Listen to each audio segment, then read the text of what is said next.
Hola gente, ¿qué tal? ¿Cómo estáis? Soy Arturo, bienvenidos al canal del Guardián de los Arcanos, donde hoy toca nueva edición de Consejos de Rol. Una nueva edición de Consejos de Rol, esta vez dedicada a objetos mágicos únicos, especiales, objetos mágicos que de verdad merezcan la pena llevarse a la mesa, cómo crearlos, cómo utilizarlos, qué características deberían tener. Ya sabéis, en caso de duda, el Guardián os ayuda.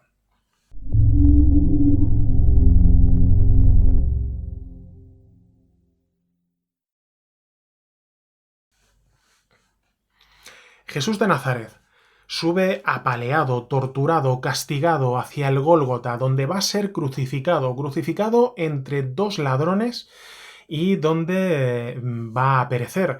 Entre los asistentes, un centurión romano llamado Cayo Casio Longinos, que en un momento dado, para acelerar este perecimiento, esta muerte, le clava su lanza en el costado, atravesando la pleura, el pulmón, exhalando aire, agua y un poco de sangre.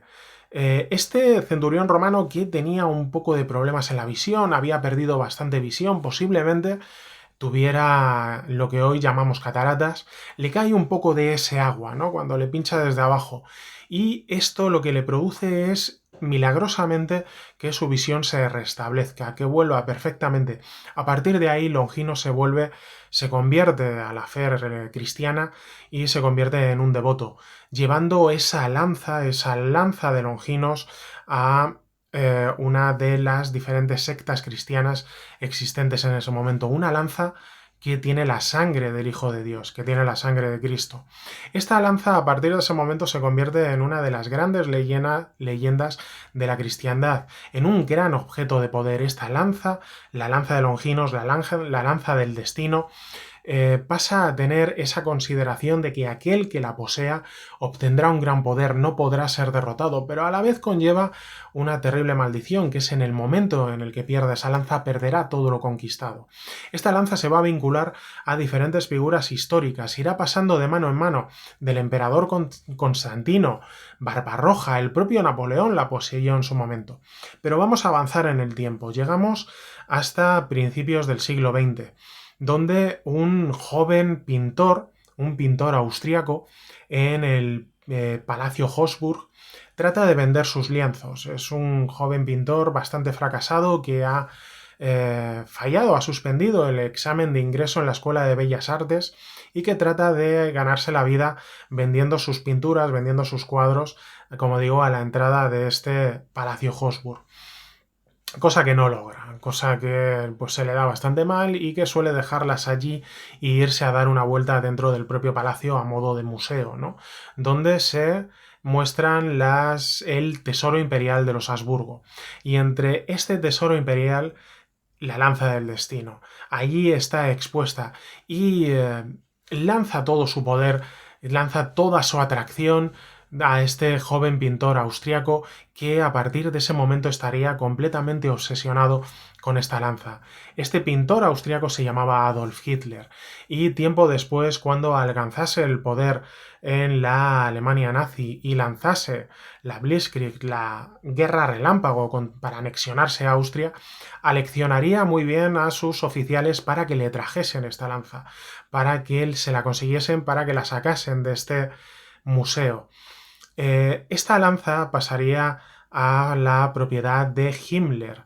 Himmler, que construyó el castillo de Wewelsburg, un castillo absolutamente enloquecido, donde tenía una mesa redonda, al modo de la clásica mesa redonda de los mitos artúricos, y una serie de espacios guardados para los grandes objetos de poder de la historia de la humanidad, para los grandes objetos de poder de la cristiandad, para la menorá, el arca de la alianza y para esta lanza del destino, que allí sería guardada en un primer momento, aunque luego, con el avance de la guerra y el avance del ejército aliado, se situaría en un búnker en Nuremberg.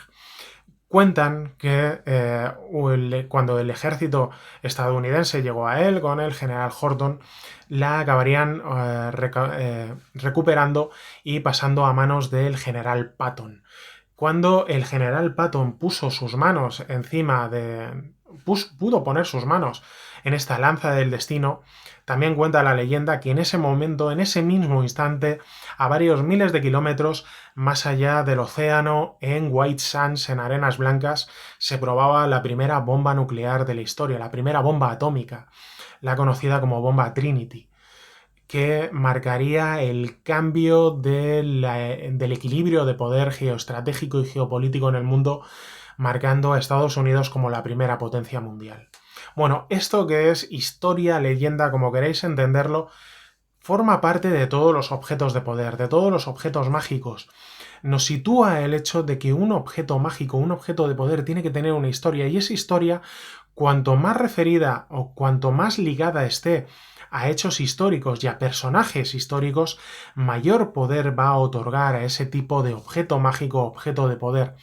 Cuando se construya un objeto de poder, cuando se construya un objeto mágico, recordad que tiene que tener una historia, y que esa historia hay que enriquecerla, hay que decorarla, adornarla, porque cuanto mayor sea esa historia, mayor importancia tendrá ese objeto de poder.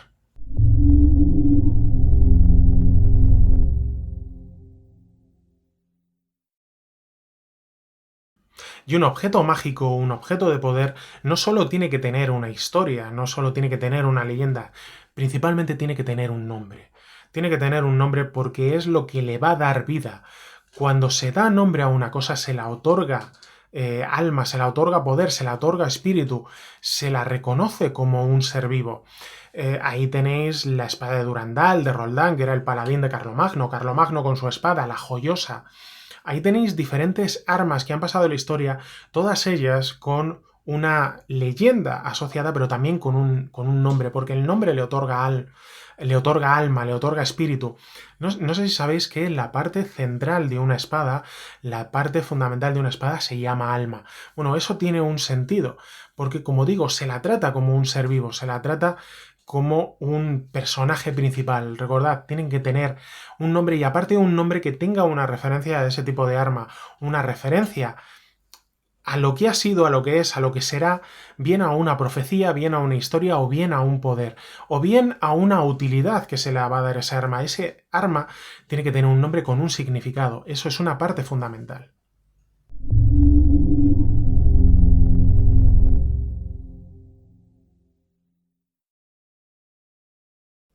Por tanto, un objeto mágico tiene que tener una historia asociada y tiene que tener un nombre que le defina, un nombre que le describa, un nombre que signifique algo, que tenga un significado.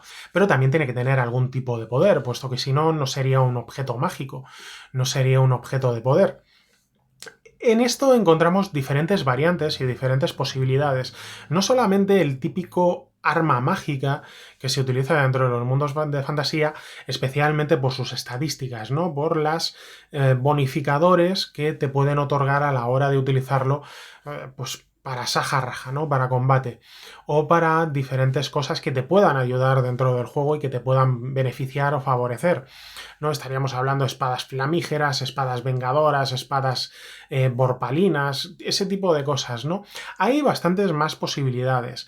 Por ejemplo, un objeto mágico puede ser el que defina a un rey, el que puede nombrar a un rey. Por ejemplo, ahí tenemos Excalibur. Excalibur no sabemos exactamente cuáles son sus poderes, ¿no? Como tales, pero sí que sabemos que es la espada del rey.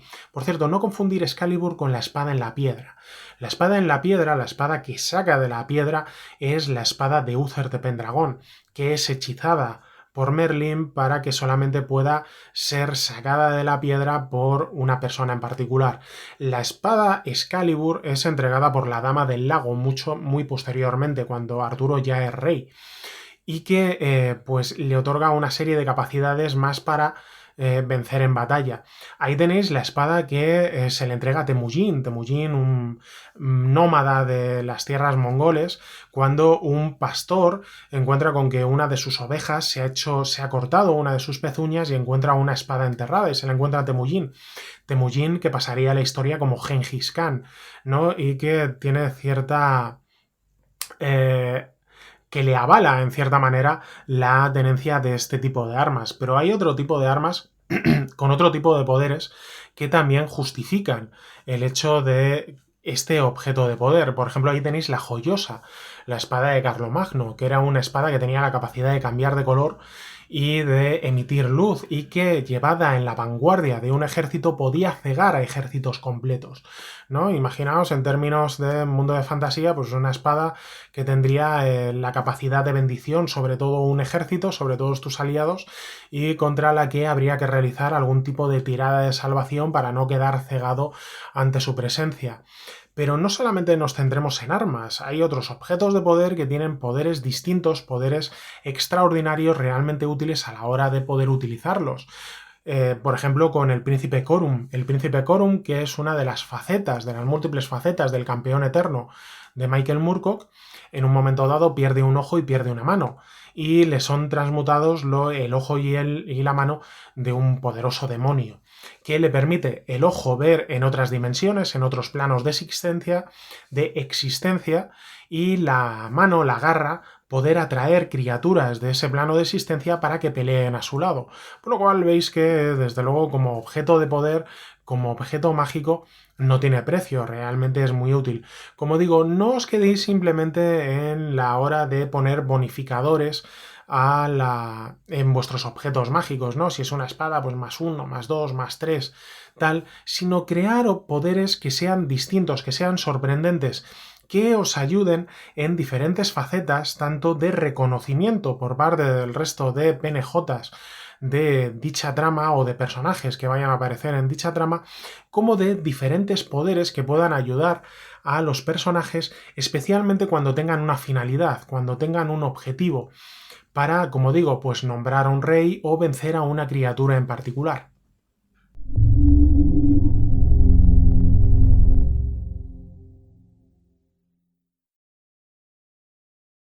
Pero hay que tener cuidado con los objetos mágicos, especialmente con la proliferación de los mismos.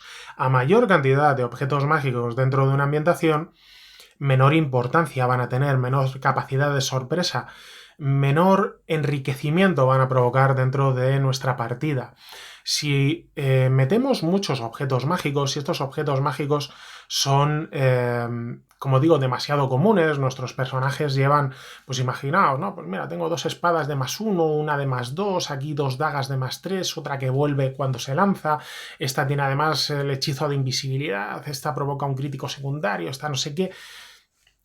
La verdad es que un aumento tan enorme de la cantidad de objetos mágicos lo que va a provocar es que también tengan que tener objetos mágicos las criaturas contra las que te enfrentas, y las van a utilizar. Había un meme muy gracioso hace tiempo que vi a través de las redes sociales, donde eran un par de esqueletos que estaban defendiendo una mazmorra y tenían allí el tesoro, ¿no?, que protegían, y decían, pues mira, fíjate, aquí hay una espada vengadora flamígera de +4. Va, qué poderosa que es. Y mira, pues aquí hay una maza de +5 con disrupción y no sé qué y no sé cuánto, tal. Bueno, ¿y tú qué es lo que vas a utilizar cuando vengan aquí a tratar de robarnos este tesoro? Pues no, pues yo voy a utilizar mi vieja espada oxidada, que está medio rota y que no sirve para nada.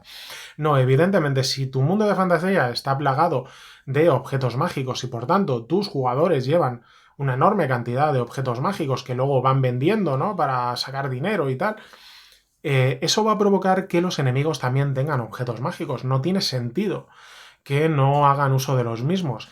Y eso va a llevar a un problema de suma cero. Cuando tú atacas con un arma de +1 y tu enemigo se defiende con una armadura de +1, +1 y +1 se anulan y suma cero. Y se da una suma cero.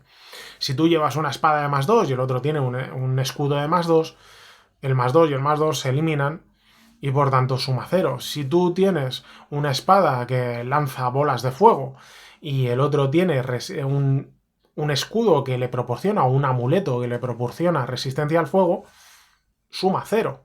No, esto es lo que ocurre en los mundos de fantasía, donde hay una excesiva proliferación de armas mágicas, de objetos mágicos, que tienden a anularse entre sí. Y como digo, no tiene sentido que solamente lo tengan los jugadores, por mucho que ellos sean los protagonistas. Los objetos mágicos tienen que ser raros, tienen que ser excepcionales, tienen que estar bastante limitados, porque cuantos más haya, menos importancia van a tener y menor efecto van a tener dentro de tu mundo.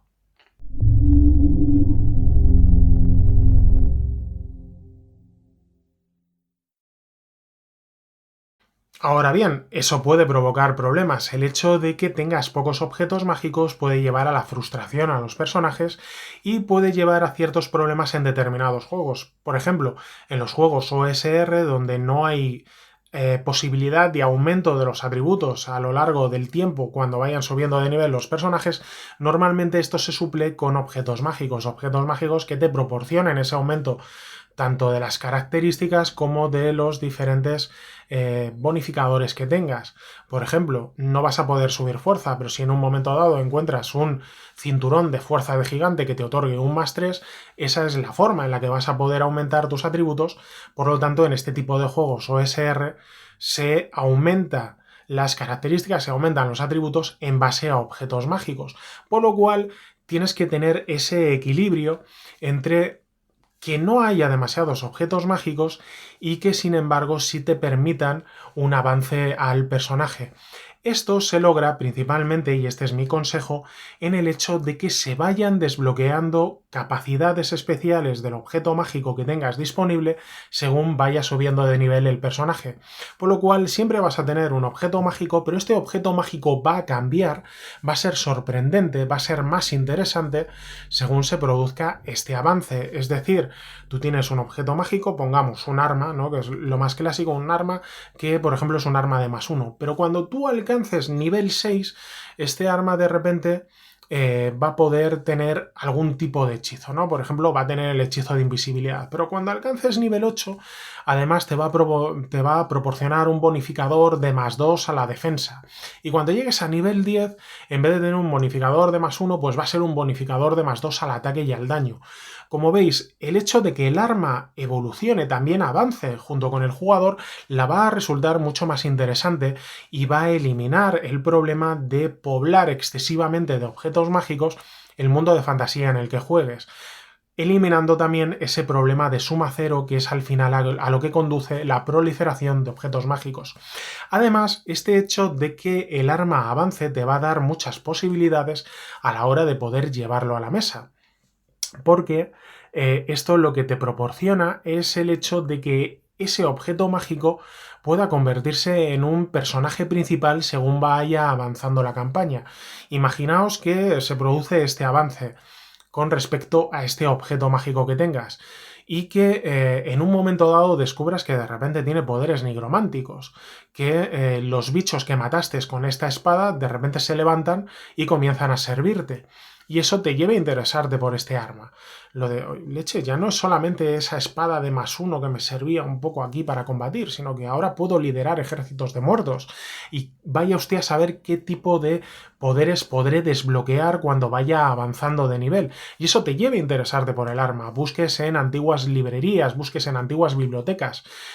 Trates de enterarte con antiguos sabios que lo mismo te comiencen a revelar secretos oscuros, prohibidos, misteriosos acerca de este arma, acerca de quién perteneció en un primer momento.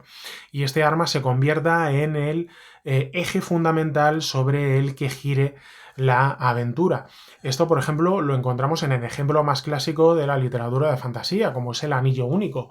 El anillo único, cuando lo tenía Frodo o Gollum, era un simple anillo de invisibilidad, no hacía nada más. Sin embargo, cuando Frodo se lo ofrece a Galadriel o se lo ofrece a Gandalf, estos le dicen que con ellos ese anillo supondría algo mucho más importante, algo mucho más terrible, ¿no? Alcanzaría poderes que no es capaz ni siquiera de imaginar. Esto es una parte muy interesante dentro de los objetos mágicos, el hecho, como digo, de que avancen con el jugador, lo cual te soluciona varios problemas y va a enriquecer muchísimo tus partidas.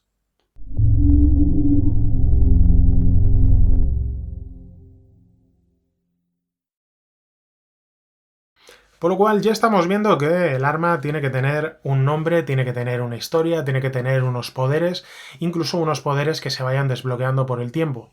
Pero también tiene que tener una cosa muy importante y que a veces se obvia dentro de los juegos de rol y que yo siempre recomiendo: consecuencias. Un arma mágica tiene que tener consecuencias, un objeto mágico, un objeto de poder tiene que tener consecuencias. Ya lo hemos visto en la parte del avance, el hecho de ir desbloqueando diferentes poderes que lo van convirtiendo el arma en más poderosa. Eso no significa que el arma no fuera poderosa antes, sino que tú estás descubriendo a través de esa sintonización que tienes, a través de esa comunión con el objeto mágico, vas descubriendo capacidades que muestran que no es ese simple arma mágica, ese simple objeto mágico que tú habías pensado en un primer momento.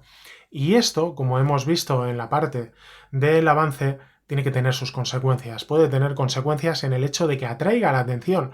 Evidentemente, si tú te metes en una pelea de bar y sacas una espada que de repente se incendia, se pone en modo flamígero, lanza rayos y con la que partes una puerta por la mitad casi sin quererlo, evidentemente va a llamar la atención. La gente va a comenzar a hablar de ese arma. Ese arma y tú vais a ser conocidos porque la gente se va a ir de la lengua, va a comentarlo. Desde luego no es algo que pase desapercibido y va a llegar a la constancia de mucha gente. No solo de un ladrón que quiera cortarte la garganta por la noche y quitarte la bolsa y quitarte ese arma, sino va a llegar a los oídos de gente mucho más poderosa. Imaginaos dentro de este entorno de fantasía en el cual nos encontramos que hay un rey caprichoso que pues se encapricha, ¿no?, de este arma. Dice, leches, es que a veces hay armas que llevan los jugadores y en niveles bajos que son armas dignas de reyes, ¿no? Imaginaos un arma de +3 con la capacidad de hacerse invisible y aparte borpalina, pues es un arma digna de un rey, no de un aventurero mendigo asesino, ¿no?, por ahí que va por tabernas.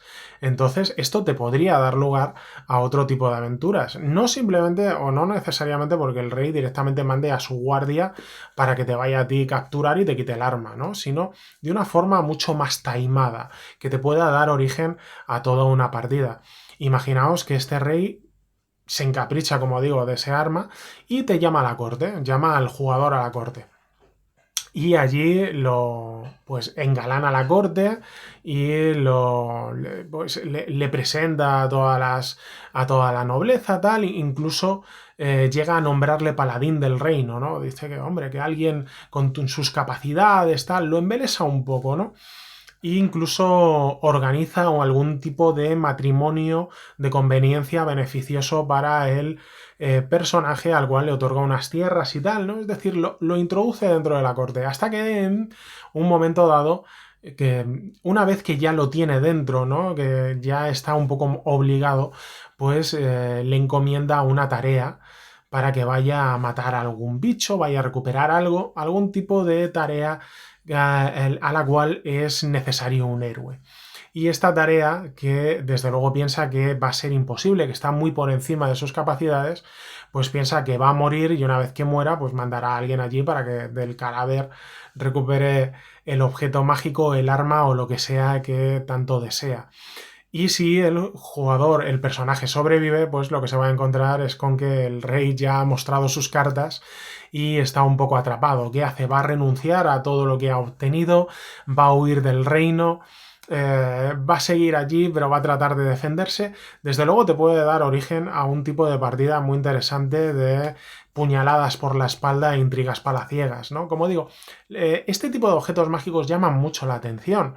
Si estamos en un mundo, como digo, de fantasía, donde no proliferen excesivamente, este tipo de objetos mágicos siempre van a llamar la atención y eso van a atraer las miradas de gente poco recomendable.